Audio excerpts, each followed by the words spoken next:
नमस्कार, स्वदेश न्यूज की खास पेशकश बातें सितारों की में आप सभी का स्वागत है। मैं हूं भागीरथ साहू। बातें सितारों की में आज हम रूबरू होंगे अभिनेता नरेंद्र कुमार से। नरेंद्र कुमार का जन्म उत्तर प्रदेश के झांसी में हुआ। इंजीनियरिंग की पढ़ाई पूरी करने के बाद कर्नाटक में 3 साल जॉब किया, फिर मुंबई में एमबीए की पढ़ाई की और वहां पर 2 साल नौकरी की। नौकरी के साथ मशहूर डायरेक्टर और एक्टिंग टीचर बेरी जॉन से एक्टिंग सीखी, फिर टीवी सीरियल संजीवनी से टीवी जगत में कदम रखा। इसके बाद धारावाहिक उड़ान, झांसी की रानी और इमली में अहम भूमिका निभाई है। तो web series stage of siege में आतंकवादी का किरदार निभाया है और बहुत जल्द वेब सीरीज AK-47 में भी इंपॉर्टेंट रोल में नजर आएंगे। तो फिल्म निकम्मा में शिल्पा शेट्टी के साथ एक्टिंग करते हुए दिखाई देंगे।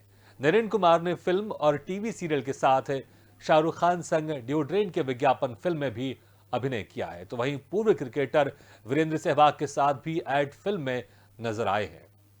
तो बातें सितारों की में आज हम रूबरू होंगे अभिनेता नरेंद्र कुमार से और जानेंगे इनके अभिनय के सफर के बारे में। और इस वक्त हमारे साथ सीधे जुड़ गए अभिनेता नरेंद्र कुमार। नरेंद्र जी, आपको बहुत बहुत स्वागत है स्वदेश न्यूज की खास पेशकश बातें सितारों की में। बिल्कुल, नमस्कार और आपके सभी दर्शकों को मेरा नमस्कार। जी नरेंद्र जी, आपने एमबीए की पढ़ाई की, आपने इसके पहले इंजीनियरिंग की पढ़ाई की, इतना सारा आपने पढ़ा, आपने कर्नाटक में नौकरी की, फिर आपने मुंबई में नौकरी की, फिर आखिर आप ये सब नौकरी करते करते, इतनी पढ़ाई करते करते करने के बाद फिर कैसे आपको लगा कि मुझे भी इस एक्टिंग की फील्ड में जाना है? नहीं, एक्चुअली क्या था कि हॉबी तो थी ये, पर ये रियलाइजेशन थोड़ा देर से हुआ कि इस हॉबी को करियर भी बनाया जा सकता जी। है। क्योंकि जिस जिस तरीके के मतलब हम जहाँ से बिलोंग करते हैं, जैसे यूपी और आप बिहार देखें, वहाँ मोस्टली हर पेरेंट्स का ही सपना रहता है कि बच्चों को इंजीनियर बनाया, डॉक्टर बनाए। तो मेरे पेरेंट्स का भी यही था। मेरे और पापा मुझे की इच्छा थी। मुझे ऐसा लगता है कि आपने मम्मी पापा या सिस्टर की सबकी ख्वाहिश पूरी की। आप इंजीनियरिंग की पढ़ाई भी की आपने, फिर आपने एमबीए की भी पढ़ाई की। हाँ, मतलब कुछ ऐसा इंजीनियरिंग के तौर पर है, बट एमबीए था कि एक समय आया जब मुझे लगा कि नहीं, अब मुंबई का रुख करना चाहिए जी। और कैसे जाया जाए मुंबई। तो क्लिक करा कि जॉब छोड़ के वहाँ कुछ प्रिपरेशन करते हैं, फाइनेंशियली स्टेबल तो होना ही था मुंबई आके। तो हाँ। मैंने एमबीए किया, देन जॉब की मुंबई में। मीनवाइल मैं एक्सप्लोर कर रहा था मुंबई के इंडस्ट्री को, जी। फिर मैंने जॉब क्विट किया। अच्छा, जो मशहूर डायरेक्टर हैं और मशहूर एक्टिंग टीचर बेरी जॉन, आपने उनसे एक्टिंग सीखी है। शाहरुख खान और तमाम बड़े जो अभिनेता है वो उन्होंने इनसे एक्टिंग सीखी है। तो फिर कैसा रहा इनके जी साथ? हालांकि ज्यादा लंबा सफर नहीं रहता, 3-4 महीने का कोई कोर्स रहता है। तो क्या कुछ सीखा आपने, या हाँ। फिर इसके पहले, जैसे कि शायद मुझे पता चला है कि आप कॉलेज के समय में आप थिएटर भी करते थे, तो जब आप इनके साथ जुड़े तो क्या कुछ आपने बदलाव महसूस किया अपने अंदर? बिल्कुल, मतलब थिएटर मैंने किया हुआ था, लेकिन बैरी सर के पास पहुंचा तो आप एक जब इस तरीके के एक्सपीरियंस ट्रेनर से आप मिलते हैं, जी। तो वो आपको हर चीज के बारे में छोटी छोटी कमियां आपकी वो पहचानते हैं और उसका सुधार करते हैं। हाँ। और उनसे जब मिला तो मैंने कैमरा एक्टिंग को बहुत अच्छी तरीके से समझा हम्म। कि थिएटर जो है वो थोड़ा सा बेसिक वही है, बट कैमरा एक्टिंग थोड़ी सी डिफरेंट होती है। उन्होंने कैमरा एक्टिंग पे काफी वर्क करवाया मेरा, जी। और उनके साथ एक्सपीरियंस काफी अच्छा रहा, क्योंकि वहीं से कॉन्फिडेंस आया था मुझे कि अब जो है वो इस फील्ड में उतर सकते हैं हम्म। और जॉब क्विट कर सकते हैं। मतलब तो वहां से जॉब छोड़ने का जो कॉन्फिडेंस था, पहले ये था कि जाऊं कि नहीं जाऊं, जाऊं कि नहीं जाऊं, लेकिन वहां पे 3 महीने कोर्स करने के बाद एक कॉन्फिडेंस आ गया था कि नहीं, मैं कर सकता हूँ भी अच्छी जी। तरीके से। तो ये एक अच्छी लर्निंग थी वहां से। अच्छा, फिर उसके बाद जो आपका पहला ब्रेक था मुंबई में, वो कैसे मिला आपको?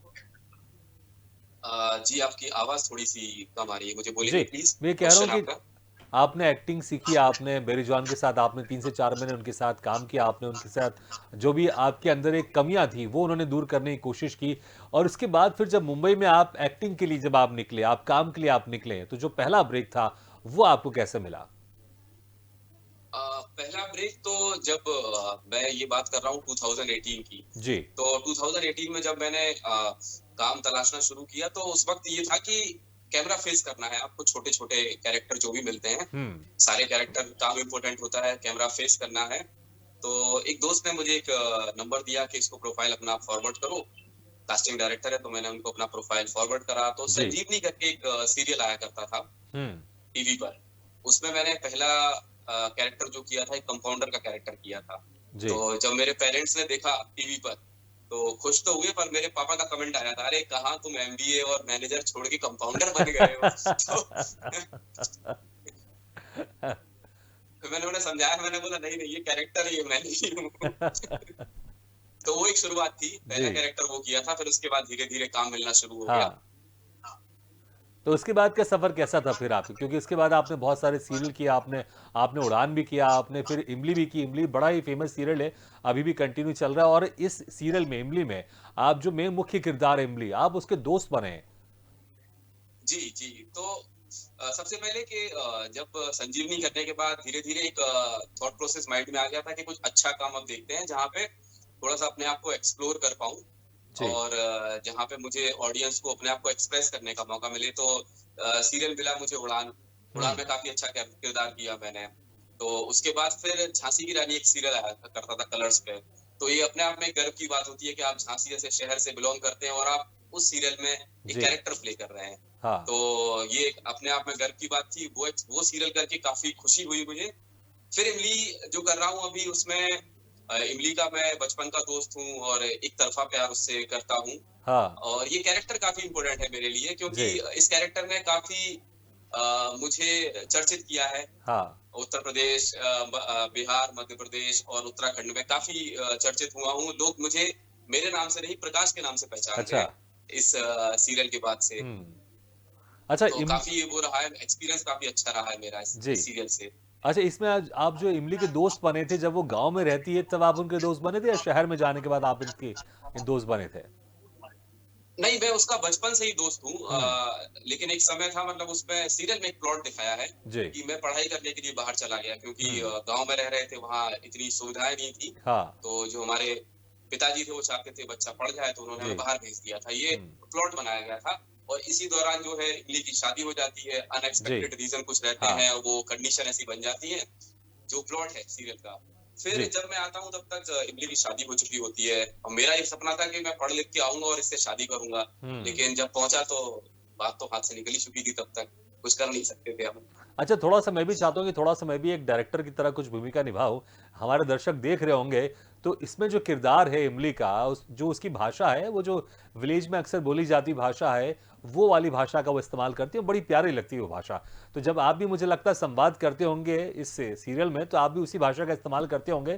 तो इमली अब किसी और की हो गई है, और अब तो कुछ और ही चल रहा है उसका। बड़ा इंटरेस्टिंग स्टोरी चल रही है। लेकिन आपका जो एक तरफा प्यार था, तो वो एक तरफा प्यार कभी कुछ तो कहता होगा कि इमली, हम तुमसे प्यार करते हैं। तो अगर जो एक दो लाइन अगर आप उस इमली वाले किरदार को अगर आप कहेंगे अपने किरदार में, जो आपका किरदार बड़ा फेमस हुआ था, तो आप क्या कहना चाहेंगे इमली को? तो ये मतलब इस सीरियल का एक डायलॉग था बहुत प्यारा सा। जी। जब मैं पहुंचता हूँ वहां पर, मुझे पता चलता है कि इमली की शादी हो गई है। वो हाँ। खुद दुखी थी, मैं भी बहुत दुखी था।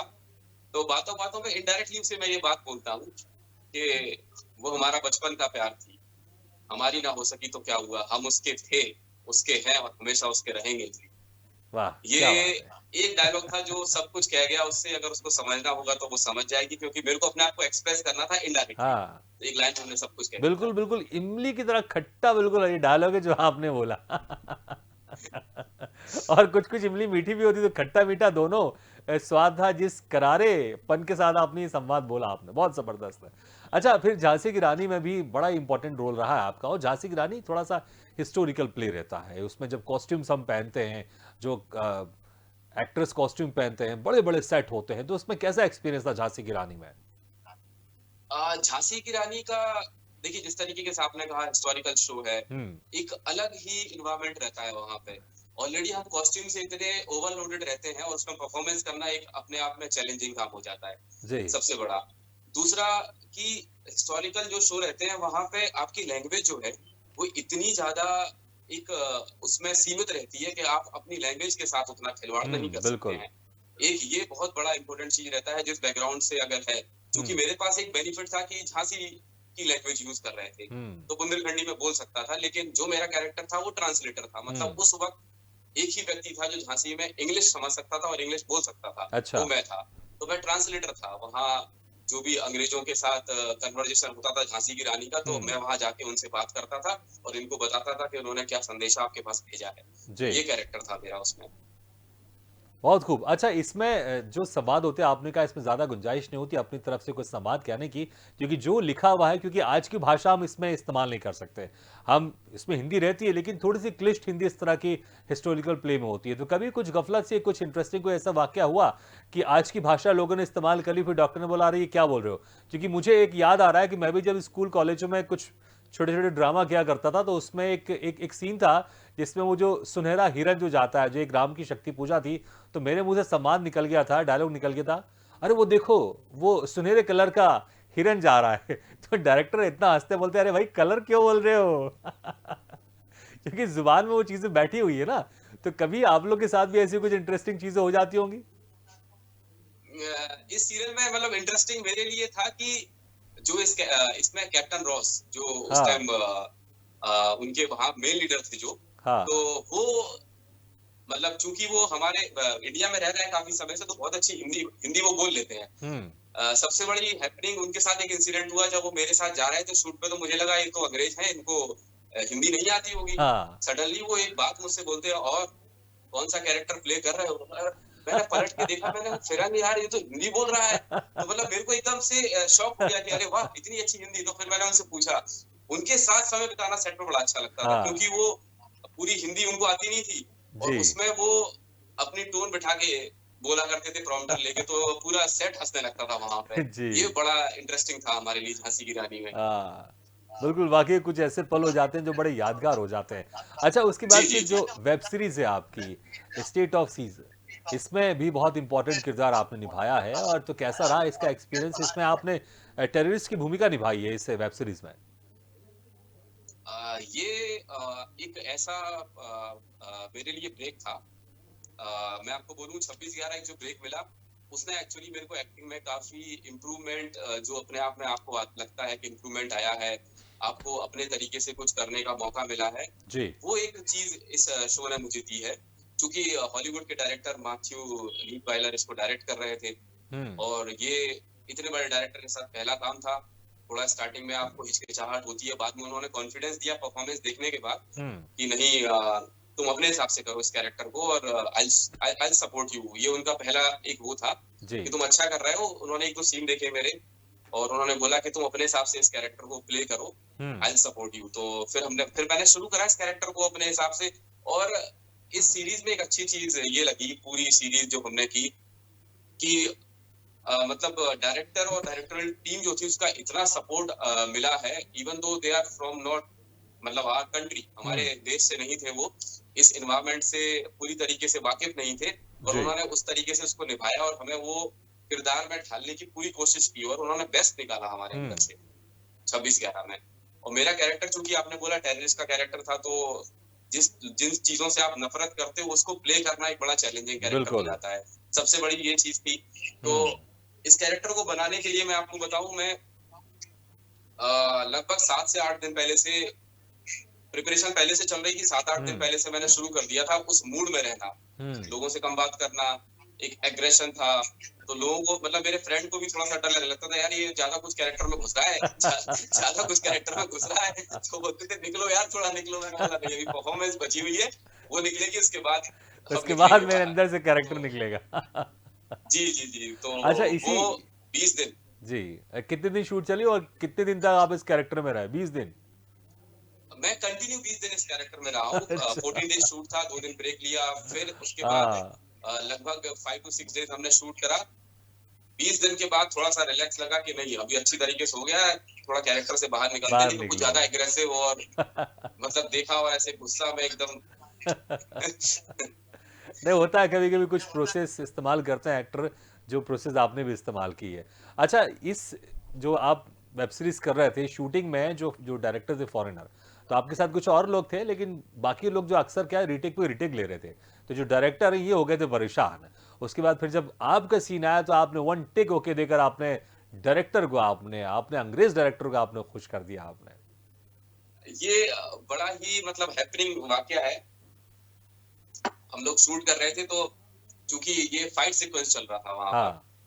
जो मेरा कैरेक्टर था उसने नरीमन पॉइंट के पास इजरायलियों को मारा था जी। 2008 में, जो एक्चुअल में जो इंसिडेंट हुआ था। बिल्कुल, जो तो ताज जो होटल पे इजरायली हमला लोग हुआ उन्होंने था। ले रखे। जी जी। ताज होटल हाँ पे जो तो हमला हुआ था उसके पूरे इंसिडेंट के ऊपर ये जी आपकी वेब मुंबई का सीरीज जो है। अटैक था, जी। टेररिस्ट अटैक, उस पे बेस्ड है ये वेब सीरीज। तो उसमें इजरायली जो कैरेक्टर थे वो थोड़ा सा मतलब उनसे वो सीन उतनी अच्छी तरीके से नहीं आ रहा था जो हम्म। डायरेक्टर की एक्सपेक्टेशन थी। तो 3 टेक, 4 टेक, 5 टेक ऐसे करते करते 8 टेक हो चुके थे। डायरेक्टर हम्म। बहुत फ्रस्ट्रेट हो गए। उन्होंने अपना लैपटॉप पैक करा, बोले मैं शूट नहीं कर पाऊंगा and will do it tomorrow. तो हम्म। सडनली उनके चीफ एसोसिएट जो आए उन्होंने बोला कि सर एक काम करते हैं, नरेन बैठा हुआ है हम्म। और इसका टेक कर लेते हैं, इसका सीन बचा हुआ है। तो उनको पता नहीं, बैक ऑफ द माइंड ये भी चीज चलता है ना कि हाँ ये एक्टर से मैं निकलवा लूंगा, अगर ये रहता है हम्म। कि नहीं हो पाएगा तो चलो मैं कल ही करूंगा। जी। तो उन्होंने हाँ हाँ do it let's do it. तो सीन हमने शुरू करा। सारे एक्टर जो परेशान थे ऑलरेडी वो बैठे हुए थे। मैंने जैसे ही सीन शुरू हुआ उसके विद इन 5 मिनट में वो एनर्जी जो थी, हम्म। पता नहीं मतलब बाय गॉड ग्रेस और वो सब पॉजिटिव एनर्जी एकदम क्रिएट हुई और हम्म। वो सीन 1 टेक में दिया। और वो आए, उन्होंने मुझे उसके बाद गले लगाया, बोला उन्होंने खुद बोला यू मेड माय डे, अब मैं पूरा शूट करके जाऊंगा इस सीक्वेंस। तो बाकी एक्टर को भी एनर्जी आ गई कि नहीं अभी करेंगे अभी करेंगे। और वो हमने जो चंक हमें 2 दिन में करना था हमने 1 दिन में निपटा क्या बात, बहुत बढ़िया।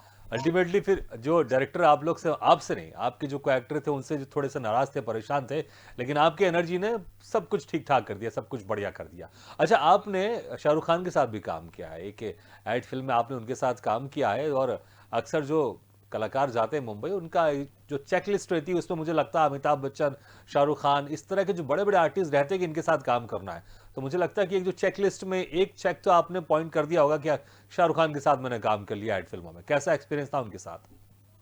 स्क्रीन शेयर करके बड़ी खुशी हुई। मतलब मैं चाहता था कि वो उनको मैं बेसिकली देखना चाहता था उनकी परफॉर्मेंस, जी। और वो स्क्रीन पे कैसे दिखते हैं सब हमने देखा है। मतलब कैमरे के सामने खड़े होके वो वाइब्स लेनी पॉजिटिव वाली, वो मैं एक्चुअली चाहता था। One of my favourite.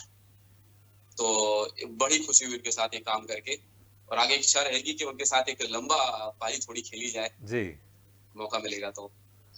अच्छा, आपने आपने आपने एक्टर के साथ, आपने क्रिकेटर के साथ भी काम किया, जो पूर्व क्रिकेटर है वीरेंद्र सहवाग, आपने उनके साथ भी एक एड फिल्म की। हालांकि शूटिंग का जो तरीका था वो डिफरेंट था, क्रोमा में शूट हुआ था, आप उनके साथ फिजिकल तौर पर आप सामने शूटिंग में नहीं थे, लेकिन फिर क्रोमा में जब शूट करके फिर जब पूरी एड फिल्म आई तो उसमें आप उनके साथ नजर आए थे। तो जब आपको पता चला कि भले मैं उनके साथ शूटिंग नहीं कर रहा हूं, लेकिन जब फाइनल आउटपुट आएगा तो उसमें मैं वीरेंद्र सहवाग के साथ खड़ा हुआ दिखाई दूंगा, स्क्रीन में दिखाई दूंगा, और एक मेरा जो एक एड है, जो मेरी जर्नी है, वो और बढ़ जाएगी, वीरेंद्र सहवाग भी मेरे चेकलिस्ट में आ जाएंगे। जी बिल्कुल। मतलब जब ये एड शूट हम लोग कर रहे थे उस टाइम पता था कि वीरेंद्र सहवाग जी आएंगे मुंबई और वो शूट करेंगे हमारे साथ में। पर सीक्वेंस कुछ इस तरीके से सेट था कि उनका मोनोलॉग था और सीन कोई साथ में थे नहीं।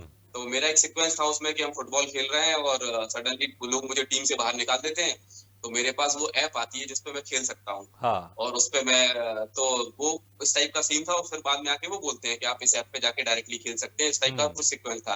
तो एक मन में था कि हाँ हाँ मिलेंगे वहां पर वीरेंद्र जी तो मिलेंगे वहां पे, लेकिन सेट पे मुलाकात नहीं हुई, उनका क्रोमा में शूट हुआ। लेकिन फाइनल देखा तो बड़ी खुशी हुई कि चलो हाँ। एक चेकलिस्ट में जो नाम था वो कंप्लीट हो वीरेंद्र गया, सहवाग का भी दोबारा जुड़ आगे गया है। काम करेंगे। जी। अच्छा, खूबसूरत अदाकारा है, शिल्पा शेट्टी भी है, उनके साथ भी आपने काम किया। आपकी एक फिल्म निकम्मा वो आने वाली है, उसमें आपका एक बहुत ही इंटरेस्टिंग अहम किरदार रहा है। तो अक्सर हमने उनको जब भी मुस्कुराते देखा है, तो कितनी भी परेशानी हो, उनकी मुस्कुराहट मतलब दिल जीत लेती है और दिमाग फ्रेश हो जाता है। तो आपने उनके साथ तो कई दिन बताए होंगे, कई समय आपने उनके साथ काम किया होगा, तो कैसा एक्सपीरियंस था उनके साथ? उनके साथ मैं एक बहुत प्यारा सा इंसिडेंट बताता हूँ। जी। तो क्या हुआ कि जब फर्स्ट डे था निकम्मा में, तो मैडम शिल्पा मैम का सीन मेरे साथ कभी नहीं हुआ था। उससे पहले फर्स्ट टाइम हम लोग सीन कर रहे थे। मैं जी। पहले डायरेक्टर सर के साथ शूट कर चुका था, तामिर सर के साथ। हाँ। तो ये सीन में हम लोग दोनों शूट करने वाले थे, तो मुझे पहले से बुला के उन्होंने खड़ा कर दिया, पोजीशनिंग दिखा दी कि आप यहाँ खड़े रहेंगे, क्योंकि मैं विलन का कैरेक्टर प्ले कर रहा हूँ, वो पॉजिटिव साइड में है। तो इस सीन कुछ इस तरीके से था कि उनको धमकी देने आता हूँ मैं। अच्छा। ठीक है। तो ज्यादा नहीं बताऊंगा उसमें नहीं, क्योंकि बिल्कुल। होने वाली है पिक्चर। तो मैं बस इतना बताता हूँ कि जी। मैं उनको धमकी देने आया था और वो सामने खड़ी हुई है। तो वो थोड़ी सी मतलब हमारे तरफ कैमरा था, तो हम लोगों ने पहले अपना प्रिपरेशन कर लिया। डायरेक्टर सर ने बताया कि तुम्हारी पोजीशन ये रहेगी, यहाँ पे ब्लॉकिंग रहेगी, ये सब बता दिया। और मैम आई, तो मैम आई तो चूंकि मैं कैरेक्टर में था, तो मैंने ना हेलो हाई नहीं किया उनको। ठीक है। हाँ। अब मैं कैरेक्टर में हूँ, कैमरा रेडी है, लाइटिंग वाइटिंग हो चुकी है, मैम आई तो मैंने हेलो हाई नहीं करा। फॉर मी वो उस टाइम एक कैरेक्टर थी जी। और मैं एक कैरेक्टर हूँ, तो नहीं हुई मुलाकात।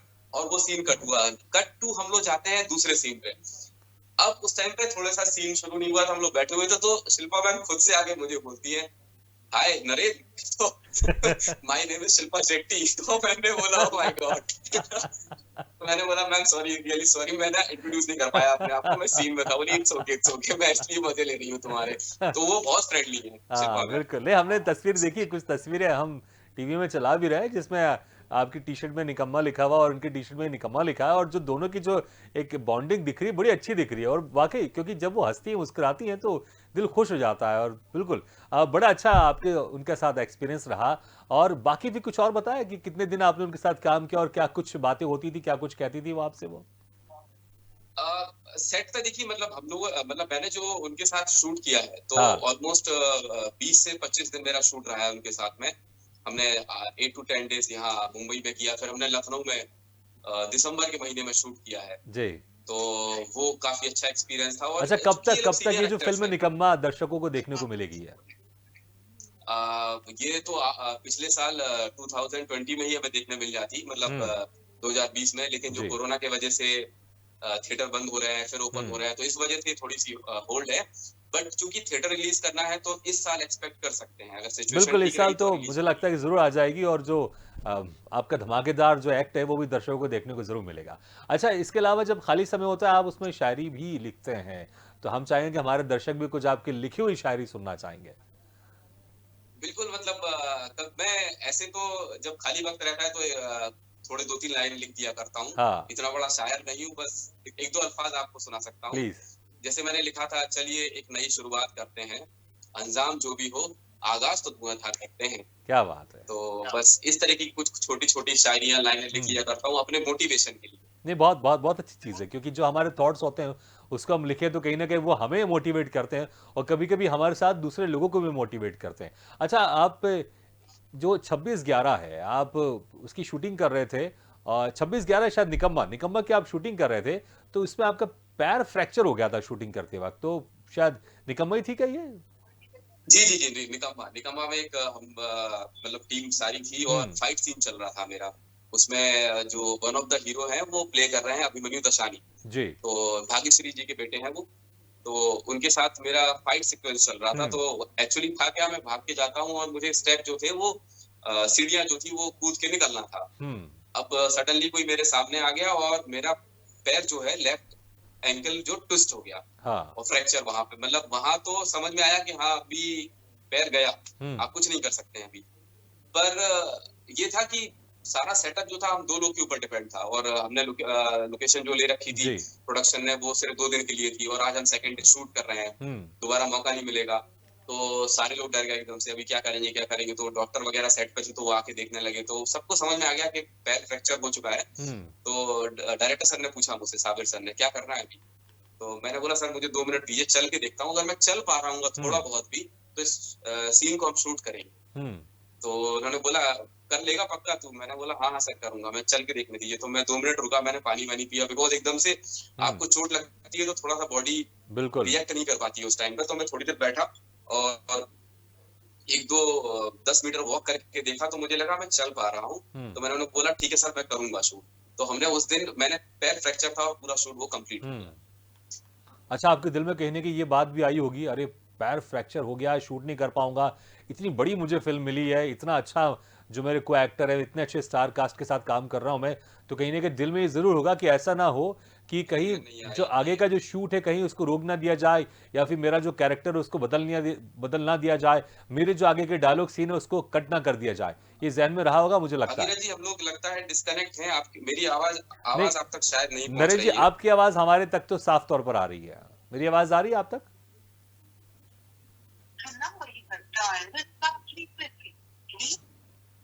चलिए नरेंद्र जी, वैसे आपकी आवाज़ हमारे तक आ रही थी, लेकिन अब समय भी ज़्यादा नहीं है, तो नहीं तो हम दोबारा और चर्चा करते हैं, और कोशिश करते हैं थोड़ी देर कि अगर आप हमारे साथ कनेक्ट हो जाए तो फिर जाते जाते हम कुछ आपसे और बातें कर लें। लेकिन समय जिस तरह से मैं देख पा रहा हूँ, तो मुझे लग रहा है कि समय हमारे पास बहुत कम है। तो आपको अगर हमारी आवाज़ आ रही हो तो मैं आपको शुक्रिया अदा करना चाहूँगा कि समय निकालकर आपने हमारे इस कार्यक्रम में शिरकत की और जो आपकी बड़ी अच्छी-अच्छी यादें हैं, वो आपने हमारे साथ शेयर की। और आपकी जो आने वाली जो अपकमिंग फ़िल्म है, इसके लिए हम आपको बहुत-बहुत शुभकामनाएँ देते हैं और बहुत-बहुत शुक्रिया एक बार फिर से कि ये समय निकालकर आपने हमारे इस कार्यक्रम में शिरकत की। तो बातें सितारों की में आज हम रूबरू हुए अभिनेता नरेंद्र कुमार से। अगले बार हम फिर किसी शख्सियत से मुलाकात करेंगे। तब तक के लिए दीजिए इजाजत, लेकिन खबरों का सिलसिला लगातार जारी है। आप देखते रहिए स्वदेश न्यूज, सबसे पहले देश।